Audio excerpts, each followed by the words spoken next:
My name is Ted LaGrange, and I work as the Wetland Program Manager for the Nebraska Game and Parks Commission. I've had a passion and interest in wildlife and the outdoors, and wetlands were a big part of that. I grew up in a family that was active outdoors, hunting, fishing, camping, bird watching, other wildlife activities.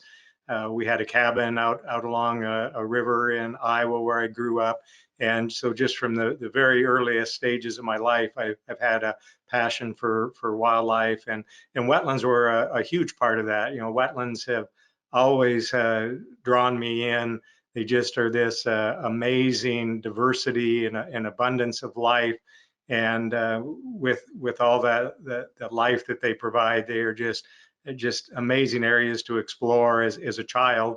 And so I spent a lot of time in wetlands and around the edge of wetlands and rivers and streams as a child.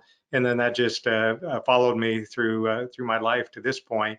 I knew fairly early on I wanted to work as in wildlife when I found out that was a career option. And so that was probably in junior high that I decided that I had an interest in going into wildlife biology, and have pursued that as a career, and narrowed that down to waterfowl and working on especially prairie wetlands. Kind of narrowed that down by even high school time, and pursued that in college. Did my graduate work on wetlands and waterfowl at Iowa State University, and then worked for Iowa DNR for 8 years doing waterfowl wetland research. And then I've been out here in Nebraska for 27 years, working statewide on our amazing wetland resources that we have here in Nebraska. So the second question, why should the general public care about wetlands? And that depends. There's a lot of reasons that the general public should care and be passionate about wetlands. Obviously, there's people like myself who grew up with that passion of wetlands and have maybe a hunting interest or a strong wildlife observation interest. I have both.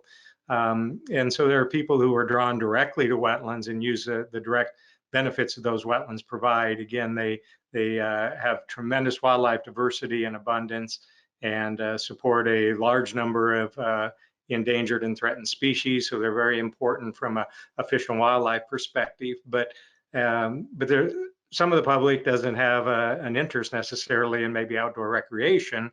But wetlands still are extremely important for providing things like green space, which most people have an interest in having some green spaces in their community.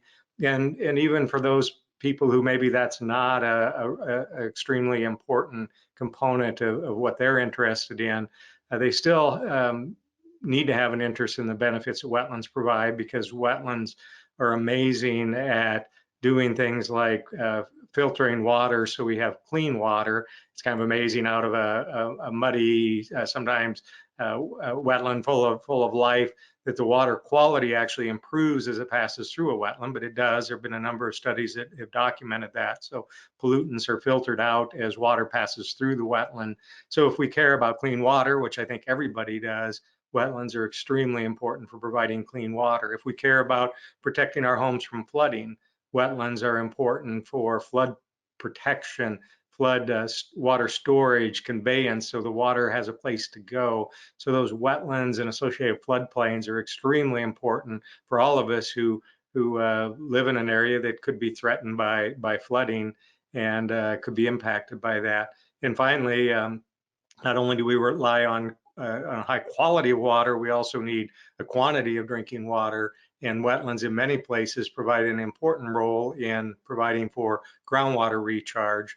And so the water that passes through wetlands not only gets filtered and cleaned, but it also goes down into the aquifer, and that provides drinking water, irrigation water, municipal water, industrial water for millions and millions of people in this country. So when we talk about wetland protection, I like to view it, not only do we need, we talked about the benefits that wetlands provide to society, not only wildlife, but also water quality, flood protection, groundwater recharge. And those benefits have to be sustained if we're going to use those, and we need those in the future. And so we have to carefully craft our wetland conservation work to not only protect the existing base of wetlands that we have.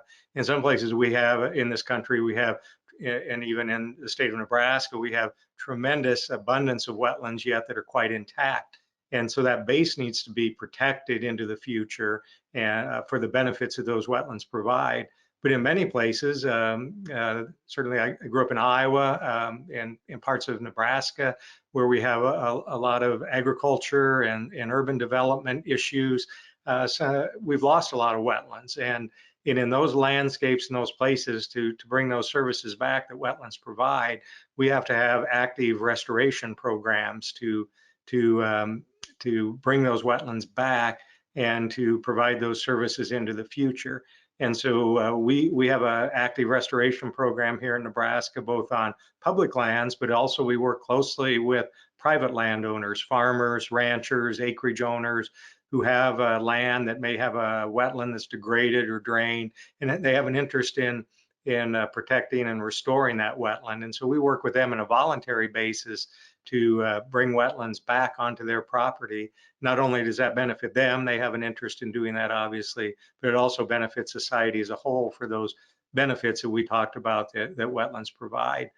And then finally, I would note, certainly here in the Great Plains and the Midwest, wetlands have to be actively managed, and so it's not just enough to protect that base. And this varies across the country, of course, but here anyway, if you protect that base and maybe restore those wetlands, if you don't actively manage those wetlands, they can become a little bit degraded and not provide as much benefit as a wetland that's not being managed. So that's something that we emphasize both on properties we work on and own, but also on partners we work with and private landowners as well.